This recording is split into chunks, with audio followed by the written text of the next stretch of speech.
তাহলে আপনি আপনার অ্যাকাউন্টের টাকাটা কত আছে, ভারতবর্ষের কোন খাতে কোন স্টেটে কোথায় কি খরচা করছেন সেটা মানুষকে কেন জানাচ্ছেন না?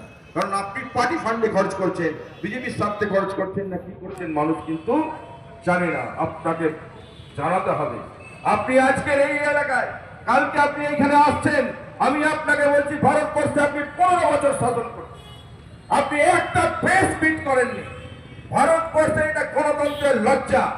আপনি একটা প্রেস মিট করে মানুষের সামনে সম্মুখীন হননি, প্রেসদের কাছে আপনি একটা সম্মুখীন হয়ে বলতে পারেননি যে ভারতবর্ষের জন্য আমি এই করেছি, ভারতবর্ষের জন্য আমি এই করছি। আপনি কেন বলেন? মানুষ জানতে চায়।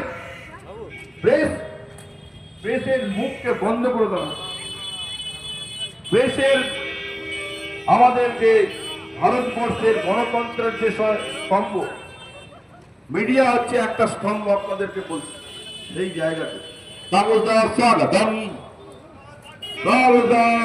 আচ্ছা ঠিক আছে, তাবলদা আমাদের ক্যান্ডিডেট এখানে উপস্থিত হয়েছেন, আমাদের তাপসদাকে আমরা আমাদের মঞ্চে স্বাগত জানাচ্ছি।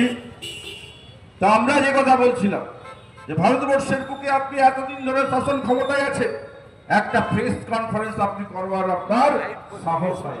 আপনি টেলিপ্রিন্টার দেখে পড়েন, আপনার কথা লিখে দেওয়া হয়, আপনি যেভাবে আপনার সচিবরা লেখে আপনি সেই কথাটা পড়ে আপনি টেলিপ্রিন্টারের মাধ্যমে ভারতবর্ষের মানুষের কাছে সেই কথাটা বলেন এবং বিশ্বের দরবারে বিভিন্ন জায়গায় আপনার সেই কথাটা পড়া হয়। সমস্ত মানুষ আজকে জেনে গেছে আপনাদের ভাওতাবাজ। তাই আজকে আমি আর বিশেষ কথা, আজকের যে মূল বক্তা, আমাদের আজকের এই সবার যে মূল আকর্ষণ, আমাদের সর্বভারতীয় তৃণমূল কংগ্রেসের অন্যতম নেতা,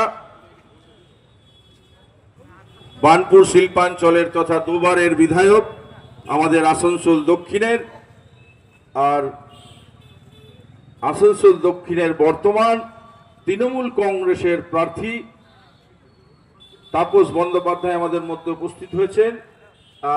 তার আগে আমি আমার ব্লকের সভাপতি বন্ধু পূর্ণেন্দু চৌধুরীকে কিছু বলবার জন্য অনুরোধ করছি, আর আমি আমার বক্তব্যকে এখানে বিরাম দিচ্ছি। ধন্যবাদ।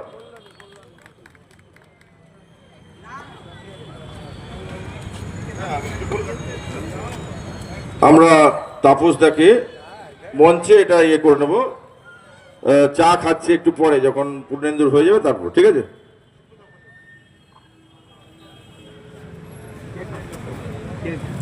ধন্যবাদ বন্ধু উৎপলকে যে এত